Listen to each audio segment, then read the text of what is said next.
दोस्तों पुष्पा इम्पॉसिबल में आप लोग देख सकते हैं कि यहाँ पर जो प्रोफेसर शास्त्री हैं दोस्तों, अब वो दोबारा पुलिस वाले से पूछते हैं कि जो यहाँ पर एक महिला आई थी अभी तक वो यहाँ से गई है या फिर नहीं। तो दोस्तों पुलिस वाले कहते हैं कि जी नहीं, वो अभी तक यहाँ से नहीं गई, मैं अभी बाहर से होकर आया था।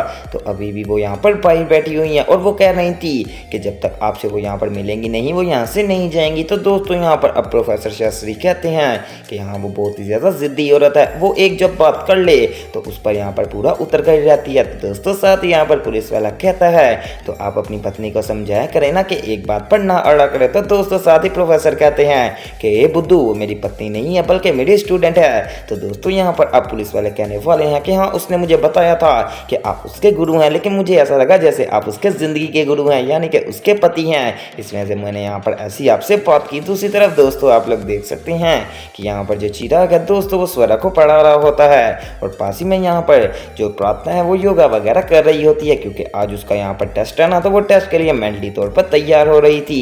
इतनी ही देर में वो कहती है कि स्वरा बेटा क्या तुम दूध पियोगी, मैंने योगा खत्म कर ही लिया, मैं तुम्हें यहाँ पर दूध ला देती हूँ। तो दोस्तों स्वरा कहती है कि जी चाची मैं यहाँ पर दूध ज़रूर पीऊँगी और आपसे यहाँ पर योगा भी तो सीखना है मैंने। तो दोस्तों प्रार्थना कहती है कि बेटा अभी तुम छोटी हो, थोड़ी सी बड़ी हो जाओ, मैं तुम्हें यहाँ पर योगा सिखा दूंगी, चल अब मैं यहाँ से चलती हूँ और तेरे लिए दूध भी तो लाना है ना। अब दोस्तों यहाँ पर ये कहकर प्रार्थना चले जाने वाली है और जो स्वरा है वो अपना काम कर रही होती है। इतनी देर में से यहाँ पर जो दीप्ति है वो अपने कमरे से बाहर निकल आती है और आकर देखती है तो सामने स्वरा अकेली बैठी होती है और यहाँ पर चूल का दरवाजा भी खुला हुआ था। ये सब देखकर वो काफी ज्यादा डर जाने वाली है, क्योंकि आप लोगों को पता है कि दीप्ति जब भी देखती है कि स्वरा अकेली है और दरवाजा भी खुला है तो उसके जेब में सिर्फ और सिर्फ एक ही बात आती है कि कहीं स्वरा भाग ना जाए। अब दोस्तों वो जल्दी से जाती है और जाकर चोल के दरवाजे को ताला लगा देने वाली है और कहती है कि शुक्र है मैंने जल्दी से ताला लगा दिया है, अब मैं सुकून से अपने कमरे में जाकर सो सकती हूँ। इसके बाद दोस्तों दीप्ति यहाँ पर अपने कमरे में चले जाने वाली है और अपने पिलो के नीचे यहाँ पर चाबियां वगैरह रख देती है ताकि कोई भी आएगा तो दीप्ति उसको चाबियां दे देगी। इसके बाद दोस्तों यहाँ पर जैसे वो चाबियां रखती है और दीप्ति सोने लगती है तो दोस्तों वो चाबियां यहाँ पर बेड से गिर जाने वाली हैं और बेड के नीचे चले जाती हैं। इसके बाद दोस्तों जब दूध वगैरह दे देती है प्रार्थना स्वरा को तो दोस्तों वो जाने लगती है टेस्ट के लिए, लेकिन जैसे ही वो आगे पहुंचती है तो सामने दरवाजे में ताला लगा हुआ होता है। ये सब देखकर वो काफी ज्यादा घबरा जाने वाली है और कहती है चलो कोई बात नहीं, दीप्ति भाभी ने ताला लगाया होगा, उनके घर जाकर मैं यहाँ पर चाबियां वगैरह ले आती हूँ, मुझे पहले ही काफी ज्यादा लेट हो रहा है। अब दोस्तों जैसे वो कमरे में जाती है तो दीप्ति यहाँ पर सो रही होती है तो प्रार्थना मुनासिब नहीं समझती कि अभी भी दीप्ति भाभी सही होंगी तो मैं उनको उठा दूं। तो वो अकेली ही चाबियां ढूंढना शुरू कर देती हैं, लेकिन उसको तो यहाँ पर चाबियां नहीं मिलती। थोड़ी ही देर बाद दोस्तों जैसी थोड़ी यहाँ पर कुछ आहट वगैरह होती है तो दीप्ति भी उठ जाती है और कहती है कि प्रार्थना क्या ढूंढ रही हो। तो दोस्तों प्रार्थना कहने वाली है कि दीप्ति भाभी मैं दरअसल चाबियां ढूंढ रही हूँ। तो यहाँ पर अब कहने वाली है दीप्ति तो कौन सी इसमें बड़ी बात है, मेरे पास चाबियां है ना, मैं तुम्हें दे देती हूँ। अब दोस्तों जब दीप्ति अपने पिलो के नीचे चाबियां देखने वाली है तो पिलो के नीचे तो यहाँ पर चाबियां मौजूद ही नहीं होती। अब दीप्ति कहती है कि ये क्या हो गया, मैंने तो चाबियां यही रखी थी। तो यहाँ पर अब प्रार्थना काफी ज्यादा यहाँ पर जल्दबाजी मचाना शुरू कर देती है और कहती है कि भाभी मैं लेट हो रही हूँ, अगर आज का मेरा एग्जाम छूट गया ना तो मेरा सारा यहाँ पर जो पूरा साल मैंने पढ़ा है वो ज़ाया हो जाएगा। थोड़ी ही देर बाद दोस्तों जब यहाँ पर चिराग भी देखता है कि चाबियां नहीं मिल रही तो वो अब यहाँ पर प्रार्थना की मदद करने वाला है चाबियां ढूंढने में और दीप्ति भी काफ़ी ज़्यादा यहाँ पर परेशान हो जाती है कि कहीं मेरी वजह से यहाँ पर प्रार्थना का जो टेस्ट है वो रह ना जाए। इतनी देर में दोस्तों काफ़ी ज़्यादा ढूंढने के बाद प्रार्थना को चाबियां मिल जाने वाली हैं बेड के नीचे से। अब जैसे ही वो चाबियां मिलती हैं तो वो भागी भागी जाती है सीधा यहाँ पर कमरे के पास और यहाँ पर जल्दी से ताला खोलती है और जल्दी से अपने स्कूल की तरफ भाग जाती है। और दिलीप पटेल भी दरवाजे के पास खड़ा होता है तो वो यहाँ पर जैसे प्रार्थना को भागते देखता है तो वो चिराग से कहता है कि आखिर ऐसी क्या बात हुई है कि प्रार्थना भागी भागी गई है। तो दोस्तों चिराग बताता है कि वो दरअसल दीप्ति भाभी ने गलती से चाबियां घुमा दी थी, काफी ज्यादा टाइम लगाकर अब प्रार्थना ने चाबियां ढूंढी है और उसका टेस्ट है। दूसरी तरफ दोस्तों आप लोग देख सकते हैं कि यहाँ पर जब प्रोफेसर शास्त्री पुलिस से कहने वाले हैं कि आप पुष्पा जी को बुला लाइए, वो मेरे से बात कर लें। अब दोस्तों पुलिस आकर पुष्पा को बताती है कि वो कह रहे हैं कि आप उनसे बात कर सकते हैं। अब दोस्तों पुष्पा कहती हैं जी आपका बहुत बहुत शुक्रिया, चलें आप जाए, मैं जल्दी से अंदर आ रही हूँ। इसके बाद दोस्तों पुष्पा आ जाने वाली है और कहती है कि देखने प्रोफेसर जी, जब आपके साथ कोई नहीं खड़ा हो रहा था मैं तब भी आपका साथ नहीं छोड़ा, क्योंकि मुझे याद है आपने कोई भी मोड़ के ऊपर मेरा हाथ नहीं छोड़ा था। अब मेरा भी तो हक बनता है ना। तो दोस्तों यहाँ पर अब प्रोफेसर कहते हैं कि बस पुष्पा जी, इतना ज़्यादा भाषण मत झाड़िए, मैं आप मुझसे काम की बात करिए, क्या पूछना चाहती हैं। तो दोस्तों पुष्पा कहती है कि आप क्या मुझे बता सकते हैं कि उस रात क्या हुआ था जिसकी रात यहाँ पर आपके ऊपर इल्ज़ाम लगा है। तो दोस्तों अब प्रोफेसर शास्त्री बताने वाले हैं कि मैं उस रात काफ़ी ज़्यादा डिप्रेशन में था और मैंने ड्रंक की हुई थी। इतनी देर में यहाँ पर मैंने बुलाया था कॉलेज के एक बंदे को जो कि कह रहा था कि मेरे सिग्नेचर बहुत ही ज़्यादा ज़रूरी है पेपर के ऊपर होने। इस वजह से मैंने उसको कहा कि तुम मेरे घर ही आ जाओ। मैं बहुत ही ज़्यादा वेट करता रहा लेकिन वो बंदा मेरे घर नहीं आया।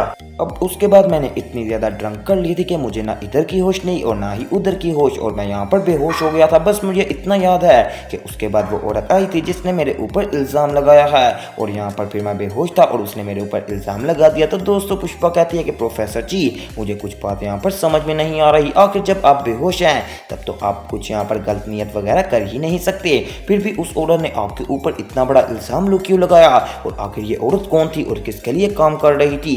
दोस्तों बहुत ही बड़ा सवाल पैदा हो गया है यहाँ पर प्रोफेसर शास्त्री के केस के ऊपर। तो अब आगे क्या होगा, आपको क्या लगता है कि इस सब के लिए कादम्बरी पीछे हो सकती है या फिर नहीं? मुझे कमेंट्स में आप लोग अपनी राय बता सकते हैं। वेल मुझे तो यही लगता है कि कादम्बरी इस सब के पीछे है। तो दूसरी तरफ दोस्तों आप लोग देख सकते हैं कि हमें इस बात को तो मानना ही पड़ेगा कि पुष्पा ने यहाँ पर प्रोफेसर की शागिर्द होने का पूरा हक अदा किया था, क्योंकि दोस्तों कल जब पुष्पा यहाँ पर प्रोफेसर शास्त्री को बचाने के लिए गई थी और उसने काफी हद तक यहाँ पर प्रोफेसर के सारे केसों को यहाँ पर निर्दोष साबित कर दिया था और प्रोफेसर को इस तरह यहाँ पर साबित किया था कि प्रोफेसर शास्त्री ने कुछ भी नहीं किया, और जिस लड़की ने यहाँ पर प्रोफेसर के ऊपर इल्जाम लगाया था पुष्पा पता नहीं उसके पास गई थी, यहाँ पर किसी न किसी तरीके से उस लड़की से केस वापस ले लिया था, जिसकी वजह से अब पुलिस वाले आते हैं प्रोफेसर शास्त्री के पास और आकर कहते हैं कि तुम्हारे ऊपर जिस लड़की ने केस किया था उसने अपना केस वापस ले लिया है और तुम्हें यहाँ पर तुम्हारे घर वाले लेने आए हैं, चलो अब तुम यहाँ से जा सकते हो। अब दोस्तों प्रोफेसर शास्त्री जैसे ही बाहर आते हैं तो वो सामने पुष्पा को देखकर कहते हैं कि पुष्पा तुम यहाँ पर क्यों आई हो। तो पुष्पा कहती है कि प्रोफेसर जी आपने मुझे बचाया था तो मैंने भी आपको बचाने की पूरी कोशिश की है और बस मैं इसमें कामयाब भी हो गई। तो दोस्तों प्रोफेसर कहते हैं कि पुष्पा जी क्या आपकी ये गंदी आदत है दूसरों की आदत में यहाँ पर बातों में इंटरफेयर करने का? मैंने कह दिया ना कि मुझे जेल के अंदर ही रहना है और मैं वापस नहीं जाना चाहता, इसमें से आप यहाँ से चले जाइए। अब दोस्तों पुष्पा को पता नहीं क्या हो गया, फिर भी वो कहती है कि प्रोफेसर जी ऐसा ना करें। हालांकि अगर यहाँ पर प्रोफेसर को पुष्पा बचाने आ ही गई थी तो प्रोफेसर शास्त्री को ऐसा नहीं करना चाहिए था, उनको कहना चाहिए था कि पुष्पा जी मैं आपका बहुत ही ज्यादा आभारी हूँ, चले अब दोबारा से कॉलेज चलते हैं। लेकिन इस बार प्रोफेसर शास्त्री ने ऐसा नहीं कहा, पता नहीं इसके पीछे कौन सी बात है। अब पुष्पा यहाँ पर बाहर आती है और दिलीप को सारी बात बता देती है। तो दोस्तों दिलीप पटेल कहता है कि पुष्पा तूने वैसे किया तो ठीक था, लेकिन पता नहीं प्रोफेसर के ज़हन में ऐसी कौन सी बात चल रही है जिसकी वजह से उन्होंने तेरे साथ आने से मना कर दिया। दूसरी तरफ दोस्तों अगर बात की जाए यहाँ पर जुगल की और कादम्बरी की, तो दोस्तों जुगल ने वैसे बहुत ही अच्छा किया कि कादम्बरी को डाइवोर्स दे दी, क्योंकि आजकल बहुत से लोग यहाँ पर कादम्बरी के सीन को सिर्फ और सिर्फ इतना ही देखना चाह रहे हैं कि कादम्बरी का अब पार्ट खत्म किया जाए, कोई राशि और बदशाह के पार्ट को लाया जाए। लेकिन दोस्तों ये जितना पार्ट खत्म करने की तरफ जाते हैं मेकर्स उतना ही लंबा हो ही जा रहा है, क्योंकि यहाँ पर जो जुगल है अब उसने कोर्ट की तरफ से यहाँ पर जो डाइवोर्स है वो दे दी है कादम्बरी को। लेकिन कादम्बरी ने भी अपना नया यहाँ पर रूप सामने ले आई और कहा कि अगर जुगल जी आपने मुझे कोर्ट के थ्रू डाइवोर्स दे दिया है तो मैं आपको बताना चाहती हूँ कि आधा चोल मेरे नाम आपको करना पड़ेगा। अभी तो आप सबको इस बात का पता ही है ना कि जुगल के नाम खुद बेचारे के आधा चोल नहीं है, वो किस तरह कादम्बरी को आधा चोल देगा। लेकिन मैं आपको ये बात गारंटी से कह सकता हूँ कि आधा चोल तो देना ही पड़ेगा, क्योंकि जो पेपर है उसके ऊपर ये बात वाज़िया तौर पर लिखी हुई है। अब दोस्तों बेचारे जुगल को इस बात का नहीं पता था और अब वो किस तरह यहाँ पर कादम्बरी को आधा चोल देगा या फिर नहीं, तो वो सब देखना मिस मत कीजिएगा और मेरे चैनल स्पाइसी एंटरटेनमेंट को सब्सक्राइब करें और वीडियो को ज़्यादा से ज़्यादा शेयर करें।